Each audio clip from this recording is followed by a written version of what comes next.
Hi everyone, I'm Ali, I'm an architect, and today we are going to talk about the crit. So let's go.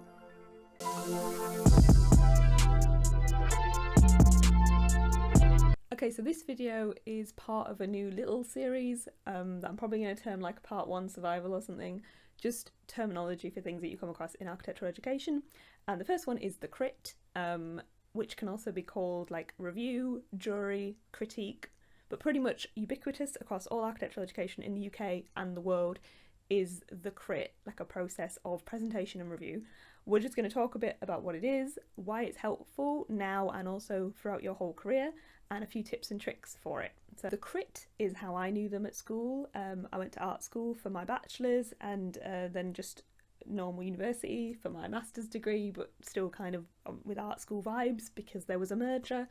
The crit is how they were spoken about, and basically a crit obviously is short for critique, which has negative connotations, and that can kind of be a bit of a problem going into it because that is not the purpose of a crit at all. And some reviewers who are in a crit, kind of like the jury or other peers or your tutors, can kind of take it a bit like it is supposed to be a crit. It's not technically the purpose of it at all. We're going to talk about that a bit more. Basically, a critique was originally just a term for any piece of writing on or any review of art or literature or other similar kind of creative pursuits. And obviously architecture is a cross between engineering and art, and so critiques of architecture are kind of opinion based, and architecture, in the sense that it is like art, is subject to different people's opinion on whether it's good or not.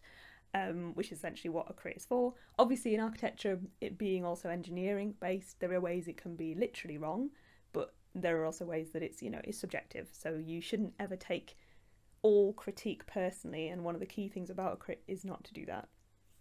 And the fact that architecture is an art and therefore subject to critique is one of the things that's great about it. You'll see this if you're at uni studying architecture, that even with the same brief, everybody in your whole year group will have a different approach to it and have taken different things away from what they want to talk about in terms of architecture, what they want to do with the architecture.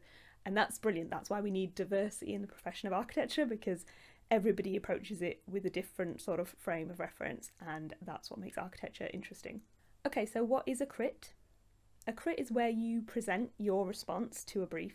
The key thing to remember, this feedback isn't negative feedback, it's usually kind of opinion-based feedback. And it's basically a chance for those who are critiquing to offer a different opinion, a different frame of reference, and alternatives that you might not have considered yourself. The purpose of the crit is basically for you to present your ideas, but then also to have others speak back to you about your ideas and you'll see them in a different light. So the whole process is about you becoming a better designer. Now for me as an art school student for my bachelor's, this was something that was a real cornerstone of the whole education system. We had a crit every single Friday for the whole term time.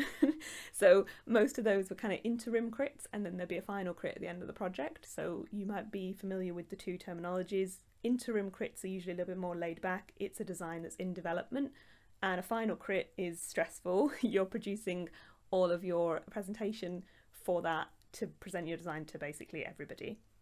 And a crit involves basically two parties, and these can be sort of subdivided a little bit more, but the main one is the presenter, which is you or your peers at university, and then the audience, which is often made up kind of predominantly of tutors or other design professionals or qualified architects or older students, and then usually the rest of your year group as well. But these can be smaller groups depending on what university you're at and how they run the crit process. But basically they're people to offer you review and perspective on your work. As a student, as I remember, you can be like, why do we have to do these? Why do we have to do these constantly? They're really nerve-wracking. Often because you've come in straight from kind of sixth form or like your hires or whatever, you aren't used to presenting in front of everybody things often. Like I say, one of the great things about my course that I did my bachelor's in is that you had to get used to it because you had to do it every week. Basically, they're not pointless at all. These help you develop really great design skills that you're going to need just forever in your career. Basically, what an architect becomes after the 7 years of training is someone who's internally critiquing a lot of the work they do. So as you're drawing, you're already thinking of different perspectives, and the way you build up that kind of base of different perspectives, one of those ways is through the crit. So having heard a lot of people feedback on your design and what's important to different people is really critical in building up kind of a larger worldview of how people might perceive what you've presented. So it allows you to reflect also on your own work, what it's actually bringing to the table in terms of architecture and design, and how it might be improved, and these become sort of internalised to a certain extent. Another great reason for a crit is obviously usually it's based on the final deadline. You're presenting all your final work for it, or your final drawings, final models, and obviously the presentation itself. This is great because architects need to understand about time management and accountability. So basically it presents you with, this is the end of the project and you have to present there. And this is normal to how architects work in practice as well. So we often work to deadlines, and that deadline is often tied to either an issue of information or a meeting with a client, where again you have to present your work to them. So the skills you learn in the crit really are useful for the whole rest of your career. Even if you sidestep into another creative career, such as like graphic design or illustration and things, any creative career involves a process of critique. Like I was saying, that's basically where the whole term comes from. Your client's going to have a different opinion to you on things, and you're going to need to be able to hear that and take it into account and reflect on what's been designed. You're also going to need to defend certain elements of your design to either your client or a wider audience, like planners or other stakeholders. So the crit helps you develop those skills and an ability to do public speaking in front of people, hopefully realising that it's not ever a personal thing or a personal attack. Being able to distance yourself from what you're presenting is really useful in being able to deal with the nerves that a crit can bring. So obviously leading on from that, the other thing that's critical for your whole career is the visual and verbal presentation skills that a crit kind of forces you to learn. So as I say, it's usually accompanied with a full presentation of all your design drawings, and obviously then your presentation of what those drawings illustrate. So this is again something that you will keep with you throughout your whole career. You will have to present to clients this way, regardless of whether you work on small buildings or massive master plans. There's always an element of presenting to a client and showing them and explaining the design, and that process is all built up through the crit. Okay, so what is the usual format of a crit? I'm sure some of you have already experienced your first crit, but usually you'll be given a day for the crit, sometimes a time slot. The way my bachelor's degree worked is that usually we were just all gathered in the same place for a whole day or a whole afternoon, and then it would just be like a kind of tutor group system. We'd split into like maybe 4 subgroups, and then they'd just all take turns in going with no fixed time slots. Later on in my master's we had specific times when we were presenting and a time slot for how long we were able to talk. So it's another great skill in learning what you're going to say and prioritising what you need to present to people. Then there's a time slot you're given, and then there's pin up. So pin up is when the crit room is available to you. You bring in all your stuff, you pin it up. Then there's the presentation time where you present to the audience, and then there's the discussion time when the audience feedbacks to you. You can answer questions, you can defend things, you can discuss it. So that's something that I actually always quite enjoyed, like having a discussion about my work. It's great when 2 tutors disagree, one of them likes it, one of them doesn't like it. They end up having a discussion about it themselves. And like I say, you have to remember that it's not necessarily a personal thing, and there's no necessary right or wrong depending on what we're discussing. Obviously in terms of things like planning or building regs and stuff, there is a right and wrong in architecture, but in terms of the design itself, yours is one answer to that design, and it's not necessarily good or bad, it's just different, and then a discussion about that is kind of just nice and important. So for me, some quick tips on crits. What you want to make sure you do is pin up in the order that you want to talk about things, so that you can speak about it in a really logical way, because if you're anything like me, you're bound to have nerves. You'll kind of forget where you are. I never really like to have too many notes. I'd maybe have a few, but not really. Mostly by this point, you pretty much know everything about your design. So it's like you basically just want to talk them through it. And remember also, another thing that's critical that I wasn't very good at is remembering that obviously everyone in that room doesn't know your entire journey. So trying to look back at the whole reason you went through the design the way you did, and if there's any key points that you need to bring up in order to illustrate why you made certain choices, make sure you do those in your presentation. And then speak about your building, what it's like, what it does, how it functions and how it feels to experience it. And you'll kind of do fine, I'm sure.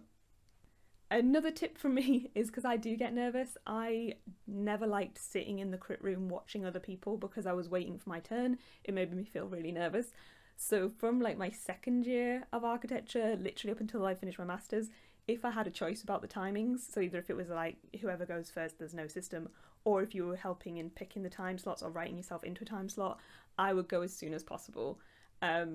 if you go first, your work is the best work that anybody who's in the sort of panel of the audience has seen that day. It's all a new idea to them at that point, even if you're sharing a brief with many other people.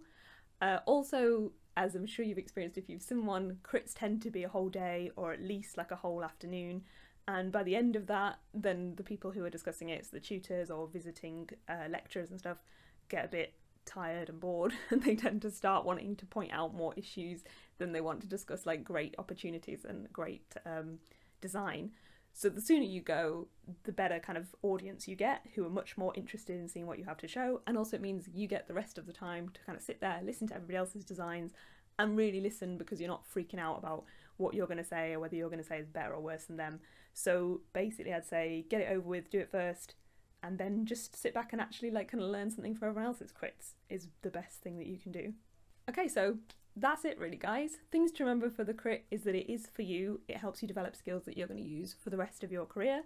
And also it is nerve-wracking, but always speaking to clients is a little bit nerve-wracking. But basically the more information you know, or the more you know your project inside out, then the better you'll be at that. You're basically just telling them what you've done. You need to remember that any negative feedback is not specifically about you as a person, it's about the design that you've presented.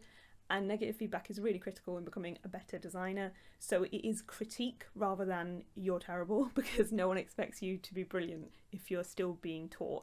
And architects are always learning all the way through their career, so nothing's ever going to be 100% perfect.